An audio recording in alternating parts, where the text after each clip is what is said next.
DMO Shalimar Malak Tariq Mahmood ने सिंहपुरा रमजान बाजार के दौरे के दौरान स्टॉल पर मौजूद अशिया की क्वालिटी और उनकी कीमतों का जायजा लिया।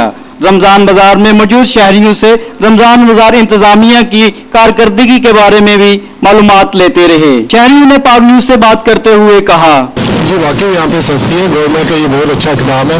और बाजार की नस्बत यहाँ पे क्वालिटी भी ठीक है, रेट भी ठीक है और काफ़ी आदमी बेहतर है बाजार की नस्बत। डीएमओ शालामार मलक तारिक महमूद ने पाक न्यूज से गुफ्तगू करते हुए कहा, हमने यहाँ पे DC Lahore captain retired Usman साहब की रियायत पे दिन रात काम किए हैं और ये फॉर द फर्स्ट टाइम हुआ लाहौर में कि हमने 8 दिन पहले बाजार लगाया और 8 दिनों में जो कम बेशी होती रही है उसको हम दूर करते रहे हैं। जितने अच्छे इंतजाम इस दफ़ा रमज़ान में किए गए हैं ये अपना ना तो इन्हें हुए पहले और ना इंशाल्लाह इससे अच्छे हो सकते हैं। कैमरामैन इमरान मुगल के साथ कमर अब्बास नकवी, पाक न्यूज लाहौर।